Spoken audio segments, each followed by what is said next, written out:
കാണാൻ പറ്റും ഫുള്ള് ചെളിയും കാര്യങ്ങളൊക്കെയാണ്. കാരണം ഇന്നലെ ഓടിച്ച സമയത്ത് നല്ല മഴയാണ്. 5 മിനിറ്റ്സ് വണ്ടി ഓൺ ചെയ്തിട്ടേക്കുക. ആ സമയത്ത് നിങ്ങൾ റബ്ബം ചെയ്യേണ്ട ആവശ്യമില്ല, ജസ്റ്റ് ഒന്ന് ഓൺ ചെയ്ത് അതിന് മിനറൽസും കാര്യങ്ങളൊക്കെ കൂടുതലായിരിക്കും. അപ്പോൾ നമ്മൾ ഇതിനകത്ത് റെസ്റ്റ് വരാൻ ചാൻസ് കൂടുതലാണ്. അപ്പോൾ നിങ്ങൾ ചെയ്യേണ്ട കാര്യം എന്താണെന്ന് വെച്ചാൽ ഒരു 2 ദിവസം കൂടുമ്പോൾ വണ്ടി ഒന്ന് 5 മിനിറ്റ്സ് അല്ലെങ്കിൽ 10 minutes. Hi guys, welcome back to Tech Cruise. അപ്പോൾ എല്ലാവർക്കും പുതിയ വീഡിയോയിലേക്ക് സ്വാഗതം. അപ്പോൾ ഇന്നത്തെ വീഡിയോ എന്താണെന്ന് വെച്ചാൽ ഇപ്പോൾ എല്ലായിടത്തും ലോക്ക്ഡൗൺ ആണ്. അപ്പോൾ മാക്സിമം എല്ലാവരും വീട്ടിലിരിക്കാൻ ശ്രമിക്കുക. കാരണം എന്താണെന്ന് വെച്ചാൽ ഇപ്പോൾ ഹോസ്പിറ്റലിലായാലും എവിടെയായാലും നമുക്ക് സ്പേസൊക്കെ വളരെ കുറവാണ്. ഇപ്പോൾ കേരളത്തിൽ തന്നെ കുറച്ച് മരണം കാര്യങ്ങളൊക്കെ ആയിട്ടുണ്ട്. അപ്പോൾ അതുകൊണ്ട് ഭയങ്കര സ്പ്രെഡാണ് നടന്നുകൊണ്ടിരിക്കുന്നത്. അപ്പോൾ എല്ലാവരും മാക്സിമം വീട്ടിലിരിക്കാൻ ശ്രമിക്കുക. അതുകൊണ്ടാണ് നമുക്ക് ലോക്ക്ഡൗണൊക്കെ വെച്ചിരിക്കുന്നത്. അപ്പോൾ അതൊന്നും ലംഘിച്ചാലും ആവശ്യമില്ലാതെ പോകുമായിരിക്കും, ആവശ്യത്തിന് മാത്രം വെളിയിറങ്ങാൻ ശ്രമിക്കുക.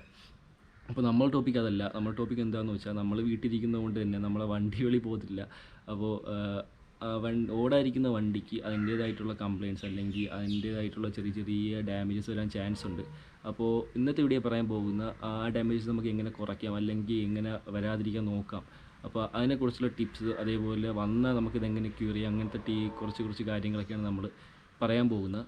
അപ്പോൾ വീഡിയോ ഗൈസ്, ഇപ്പോൾ ആദ്യത്തെ കാര്യം എന്താണെന്ന് വെച്ചാൽ വണ്ടി നൈസായിട്ട് വാഷ് ചെയ്ത് വയ്ക്കുക. ഇപ്പോൾ എൻ്റെ വണ്ടി നിങ്ങൾക്ക് നോക്കി കാണാൻ പറ്റും ഫുള്ള് ചെളിയും കാര്യങ്ങളൊക്കെയാണ്. കാരണം ഇന്നലെ ഓടിച്ച സമയത്ത് നല്ല മഴ ഉണ്ടായിരുന്നു. അങ്ങനെ അടിച്ചേറിയ ചെളിയും കാര്യങ്ങളൊക്കെയാണ്. അതൊക്കെ എന്തായാലും ഇപ്പോൾ കഴുകി വൃത്തിയാക്കി സൂപ്പറായിട്ട് വെക്കും. പിന്നെ നമ്മൾ വണ്ടി അതേപോലെ മഡും കാര്യങ്ങളും ഇരിക്കുന്ന സമയത്ത് റസ്റ്റ് വരാൻ ചാൻസ് കൂടുതലാണ്. പ്രത്യേകിച്ച് ഓടുന്ന വണ്ടിക്കാണെങ്കിൽ റസ്റ്റ് വരാൻ ചാൻസ് വളരെ കൂടുതലാണ്. അപ്പോൾ നിങ്ങൾ നല്ലപോലെ വണ്ടി നീറ്റായിട്ട് വെക്കാൻ ശ്രമിക്കുക. ഈ ലോക്ക്ഡൗൺ സമയത്ത് നമുക്ക് വണ്ടി കിടിലായിട്ട് വൃത്തിയാക്കി വയ്ക്കാനുള്ള നല്ല സമയവും അതേപോലെ നമുക്ക് സാഹചര്യമുണ്ട്.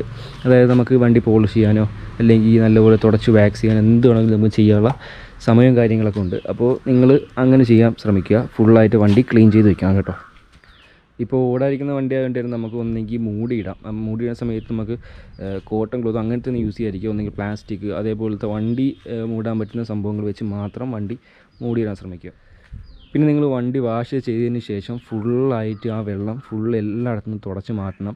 കാരണം ഓടായിരിക്കുന്നതുകൊണ്ട് ഈ വെള്ളത്തിൻ്റെ അംശം അവിടെ ഇരുന്നിരുന്ന് റസ്റ്റ് വരാൻ ചാൻസ് കൂടുതലാണ്. അല്ലെങ്കിൽ നമ്മളിപ്പോൾ ലോക്ക്ഡൗൺ അല്ലായിരുന്നെങ്കിൽ നമുക്ക് വണ്ടി വാഷ് ചെയ്ത് ഫുള്ളൊന്ന് തുടച്ച് നൈസായി തുടച്ചതിന് ശേഷം വണ്ടി ഒന്ന് റണ്ണിങ്ങിൽ കൊണ്ടുപോയാൽ ആ വെള്ളവും കാര്യങ്ങളെല്ലാം പോകും. ഇപ്പോൾ അതിന് പരിഹാരമായിട്ട് നിങ്ങളിപ്പോൾ ഓടാൻ പറ്റാത്തതുകൊണ്ട് നിങ്ങളൊരു 5 മിനിറ്റ്സ് വണ്ടി ഓൺ ചെയ്തിട്ടേക്കുക. ആ സമയത്ത് നിങ്ങൾ റബ്ബം ചെയ്യേണ്ട ആവശ്യമില്ല, ജസ്റ്റ് ഒന്ന് ഓൺ ചെയ്തിട്ടിരുന്നാൽ മാത്രം മതി. വണ്ടിയിലകത്തുള്ള നമ്മൾ കൈ എത്താത്ത ഭാഗത്ത് ആ വെള്ളവും കാര്യങ്ങളൊക്കെ ഈ ചൂടടിച്ചിട്ട് അതങ്ങ് പൊയ്ക്കോളും കേട്ടോ. ചില സമയത്ത് ഈ സൈലൻസിനകത്തൊക്കെ ഈ സൈഡിലൊക്കെ വെള്ളം ഇറങ്ങി കിടക്കാൻ ചാൻസ് ഉണ്ട്. അതൊക്കെ വണ്ടി സ്റ്റാർട്ട് ചെയ്യുന്ന സമയത്ത് ആ ഹീറ്റ് കൊണ്ട് അതൊക്കെ അങ്ങ് പൊയ്ക്കോളും. അപ്പോൾ നിങ്ങൾ വാഷ് ചെയ്തതിന് ശേഷം വണ്ടി ഫുള്ളായിട്ട് ഡ്രൈ ചെയ്യാൻ ശ്രമിക്കുക. ആ ഡ്രൈ ചെയ്തില്ലെങ്കിൽ അതിൻ്റേതായിട്ടുള്ള റസ്റ്റും കാര്യങ്ങളൊക്കെ വരാൻ ചാൻസ് വളരെ കൂടുതലാണ്. പിന്നെ പറയാനുള്ളൊരു മെയിൻ കാര്യം എന്താണെന്ന് വെച്ചാൽ നിങ്ങൾ വണ്ടിയിൽ പെട്രോൾ ഒന്നെങ്കിൽ ഫുൾ ടാങ്ക് അടിച്ചിടുക. ഇപ്പോൾ അങ്ങനത്തെ റെസ്റ്റിംഗ് ഇഷ്യൂ ഉള്ള ഹിസ്റ്ററി ഉള്ള വണ്ടിയിൽ നിങ്ങൾ എന്തായാലും ഫുൾ ടാങ്ക് അടിച്ചിടുക. കാരണം അവിടെ അടിക്കുമ്പം ഈ എയറിൻ്റെ അളവുണ്ട് ഇതിന് വണ്ടിക്കകത്ത്. ഇപ്പോൾ വളരെ കുറവ് എണ്ണയൊക്കെ ആണെങ്കിൽ നല്ല എയറിൻ്റെ അളവ് കാണും. അപ്പോൾ ഓക്സിഡേഷൻ സംഭവിക്കാനുള്ള ചാൻസ് വളരെ കൂടുതലാണ്. അപ്പോൾ ആ ഹിസ്റ്ററി ഉള്ള വണ്ടിക്കാണെങ്കിൽ എന്തായാലും റസ്റ്റ് ടാങ്കിനകത്ത് ഇടാൻ ചാൻസ് ഉണ്ട്. റസ്റ്റ് ടാങ്കിനകത്ത് വന്നാൽ നിങ്ങൾ വണ്ടി ഫുള്ളായിട്ട് പണിയാവും. ഇപ്പോൾ ഫ്യൂൽ ഇഞ്ചക്ഷൻ വണ്ടിയൊക്കെ ആണെങ്കിൽ ഭയങ്കര മിസ്സിങ് കാണിക്കും. അപ്പോൾ അങ്ങനത്തെ കാര്യങ്ങളൊക്കെ വരാൻ ചാൻസ് ഉണ്ട്. അപ്പോൾ നിങ്ങൾ ഒന്നെങ്കിൽ വണ്ടിയിൽ ഫുൾ ടാങ്ക് എണ്ണ അടിച്ചിടുക. ഇപ്പോൾ ഇതിനകത്ത് ഫുൾ ടാങ്ക് എണ്ണ അടിക്കേണ്ട ആവശ്യമില്ല. കാരണം ഇതിന് അങ്ങനത്തെ ഹിസ്റ്ററിയും കാര്യങ്ങളൊന്നുമില്ല. റസ്റ്റിങ്ങിൻ്റെ കാര്യമൊന്നും മോജോയ്ക്ക് ഇതൊരിക്കും അങ്ങനെ ഞാൻ കേട്ടിട്ടില്ല. റെയറായിട്ട് 1-2 വണ്ടികളിൽ ഉണ്ടെങ്കിലേ ഉള്ളൂ. അല്ലാതെ ഇപ്പോൾ കോമൺ ആയിട്ട് അങ്ങനെ മോജോയ്ക്ക് വരുന്ന ഇഷ്യൂ അല്ല റസ്റ്റിംഗ് ഇഷ്യൂ. അപ്പോൾ ഞാൻ ഇതിനകത്ത് ഫുൾ ടാങ്ക് അടിച്ചിട്ടില്ല, പക്ഷേ ഒരു ഹാഫ് ടാങ്ക് എണ്ണ ഇതിനകത്ത് ഉണ്ട് കേട്ടോ. അതേപോലെ നമ്മൾ വണ്ടി കുറേ ദിവസം ഇങ്ങനെ വെച്ചിരിക്കുന്ന സമയത്ത് സൈഡ് സ്റ്റാൻഡിൽ ഇങ്ങനെ വെച്ചിരിക്കുന്ന സമയത്ത് വണ്ടി ഒരേ ഇരിപ്പാണിലിരിക്കുന്നത്. അപ്പോൾ ഈ വെയിറ്റ് കൊണ്ട് നമ്മൾ ടയറിൻ്റെ ഈ ടച്ച് ചെയ്യുന്ന ഭാഗത്ത് ഫ്ലാറ്റ് സ്പോട്ട് സംഭവിക്കാനുള്ള ചാൻസ് കൂടുതലാണെന്നില്ല, എന്തായാലും സംഭവിക്കുക. അപ്പോൾ നിങ്ങൾ 1-2 ദിവസം കൂടുന്ന സമയത്ത് വണ്ടി ഒന്ന് അനക്കി മാറ്റി ഇങ്ങനെ വെച്ച് കൊടുക്കുക. അല്ലെങ്കിൽ നമ്മൾ ടയറിൻ്റെ ഭാഗത്ത് നല്ലൊരു ഡാമേജ് വരും. പിന്നെ നമുക്ക് ടയർ മാറ്റേണ്ട ആവശ്യം വരും. അത് പിന്നെ നമുക്കൊരു എക്സ്ട്രാ കോസ്റ്റിലോട്ടാണ് നമുക്ക് പോകുന്നത്. അപ്പോൾ സെൻറ്റർ സ്റ്റാൻഡ് ഉള്ളവരാണെങ്കിൽ സെൻറ്റർ സ്റ്റാൻഡ് ഇട്ട് വയ്ക്കുന്ന സമയത്ത് നിങ്ങൾ 2 ടയറും ജസ്റ്റ് ഇങ്ങനെ ഹൈറ്റിലാണോ എന്ന് ശ്രദ്ധിക്കുക. ചിലപ്പോൾ സെൻറ്റർ സ്റ്റാൻഡിൻ്റെ സമയത്ത് ചില വണ്ടിക്ക് ചിലപ്പോൾ ഫ്രണ്ട് ടയർ അല്ലെങ്കിൽ ബാക്ക് ടയർ ഇങ്ങനെ തട്ടിയിരിക്കാൻ ചാൻസ് ഉണ്ട്. അപ്പോൾ അതങ്ങനെ അല്ലെന്ന് ഉറപ്പുവരുത്തുക. പിന്നെ ഞാൻ ഇപ്പോൾ എൻ്റെ കയ്യിൽ പെഡോക്ക് സ്റ്റാൻഡും അതേപോലെ വേറെ ഒന്നുമില്ല. അപ്പോൾ ഞാൻ ചെയ്യാൻ പോകുന്നത് എന്താണെന്ന് വെച്ചാൽ ഞാൻ വണ്ടി 2 ദിവസം കൂടുമ്പോൾ ജസ്റ്റ് ഇങ്ങനെ അനക്കി മാറ്റി വെച്ച് കൊടുക്കും. പല സ്ഥലത്തോട്ട് അതിൻ്റെ പ്രഷർ കൊടുക്കും. ഇപ്പോൾ ഒരു സ്ഥലത്ത് തന്നെ ഇങ്ങനെ വെച്ചിട്ട് നമ്മളെ ടയറിൻ്റെ ഭാഗത്ത് ഡാമേജ് വരാൻ ഭയങ്കര ചാൻസാണ്. അതിപ്പോൾ നമുക്ക് എക്സ്ട്രാ കോസ്റ്റിലോട്ടായിരിക്കും നമുക്ക് പോകണം കേട്ടോ. അത് ഗൈസ് അപ്പോൾ അതേപോലെ തന്നെ മെയിൻ ഒരു കാര്യമാണ് നമ്മൾ ചെയിനിലും റസ്റ്റ് വരാൻ ചാൻസ് കൂടുതലാണ്. കാരണം എന്താണെന്ന് വെച്ചാൽ നമ്മുടെ എപ്പോഴും ചെയിനൊക്കെ വാഷ് ചെയ്യുന്ന സമയത്ത് നമ്മൾ മിക്കുള്ളപ്പോഴും നമ്മളെ വീട്ടിലെ വെള്ളം വെച്ചായിരിക്കും വാഷ് ചെയ്യുന്നത്, കിണറ്റിലെ വെള്ളം ഒരിക്കും. അപ്പോൾ അതിന് മിനറൽസും കാര്യങ്ങളൊക്കെ കൂടുതലായിരിക്കും. അപ്പോൾ നമ്മൾ ഇതിനകത്ത് റസ്റ്റ് വരാൻ ചാൻസ് കൂടുതലാണ്. അപ്പോൾ അതിന് പകരമായിട്ട് നിങ്ങളിപ്പോൾ ചെയ്യേണ്ട കാര്യം എന്താണെന്ന് വെച്ചാൽ നിങ്ങൾ ലോക്ക്ഡൗൺ ആയ സമയത്ത് ഒന്നെങ്കിൽ നിങ്ങൾ ഇതിനകത്ത് ലൂബ് അടിച്ച് വെക്കുക, ലൂബ് അടിച്ച് നല്ല ക്ലിയറാക്കി ചെയിനൊക്കെ ക്ലീനാക്കി വെച്ചേക്കുക. അല്ലെങ്കിൽ ഗിയർ ഓയിലോ എന്തെങ്കിലും വെച്ച് ചെയിനൊന്ന് ലൂബ് ചെയ്ത് കൊടുക്കുക. അതിനുശേഷം ഗിയർ ഓയിലൊക്കെ യൂസ് ചെയ്യുകയാണെങ്കിൽ നിങ്ങൾ വണ്ടി ലോക്ക്ഡൗൺ കഴിയുന്ന സമയത്ത് ഗിയർ ഓയിലൊക്കെ തുടച്ച് മാറ്റിയതിന് ശേഷം ലൂബ് അടിച്ച് പിന്നെ യൂസ് ചെയ്യണം കേട്ടോ. അപ്പോൾ ചെയിനിൻ്റെ ഭാഗത്തും ഇങ്ങനത്തെ പണി കിട്ടാൻ ചാൻസ് ഉണ്ട്. അപ്പോൾ അത് നിങ്ങൾ ശ്രദ്ധിക്കണം. പിന്നെ വണ്ടിയുടെ മെയിൻ ഫാക്ടറാണ് നമ്മളെ ബാറ്ററി എഞ്ചിൻ. ആദ്യം ബാറ്ററി കാര്യം പറയാം.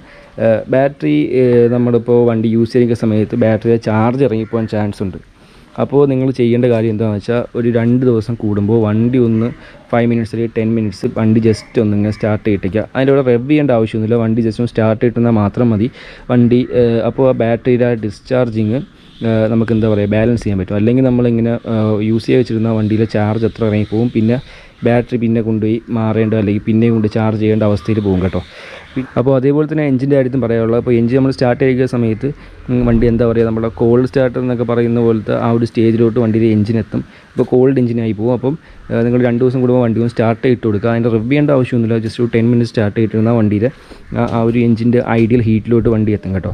അപ്പോൾ എൻ്റെ വണ്ടിക്കാണെങ്കിൽ ഇപ്പോൾ ഇൻഡിക്കേഷൻ മാത്രമേ ഉള്ളൂ, ആ ഹീറ്റ് ലെവലിൻ്റെ ആ ഒരു ഇൻഡിക്കേഷനകത്തില്ല. ഹീറ്റിൻ്റെ ആ ഒരു ടെമ്പറേച്ചറിൻ്റെ ആ ഒരു സെൻസറിൻ്റെ ആ ഇൻഡിക്കേഷൻ മാത്രമേ അത് കൊടുത്തിട്ടുള്ളൂ. ഇപ്പോൾ 10 മിനിറ്റ്സ് വണ്ടി സ്റ്റാർട്ട് ചെയ്തിരുന്ന ആ പ്രോബ്ലം നമുക്ക് സോൾവ് ചെയ്യാൻ പറ്റും. പിന്നെ അപ്പോൾ ഗൈസ് ഇതാണ് നമ്മൾ ഇന്നത്തെ വീഡിയോ. വളരെ ചെറിയ വീഡിയോ ആയിരുന്നു. അപ്പോൾ വീഡിയോ ആർക്കെങ്കിലും എന്തെങ്കിലും തരത്തിൽ യൂസ്ഫുൾ ആയെങ്കിൽ നിങ്ങൾ എല്ലാവർക്കും ഷെയർ ചെയ്ത് കൊടുക്കുക. അപ്പോൾ ഈ പറഞ്ഞ ടിപ്സൊക്കെ നിങ്ങൾ എന്തായാലും നിങ്ങൾ ട്രൈ ചെയ്യാൻ നോക്കുക കേട്ടോ. അപ്പോൾ നമ്മളെ വണ്ടി നല്ലപോലെ മെയിൻറ്റെയിൻ ചെയ്ത് കൊണ്ടു നടക്കാൻ പറ്റും. അപ്പോൾ വീഡിയോ ഇഷ്ടപ്പെട്ട എല്ലാവരും ലൈക്ക് ചെയ്യുക, ഷെയർ ചെയ്യുക, സപ്പോർട്ട് ചെയ്യുക. അപ്പോൾ ഇനി ഇതേപോലെ നല്ല വീഡിയോസ് വരുന്നതായിരിക്കും. അതുവരെയും എല്ലാവർക്കും ഗുഡ് ബൈ.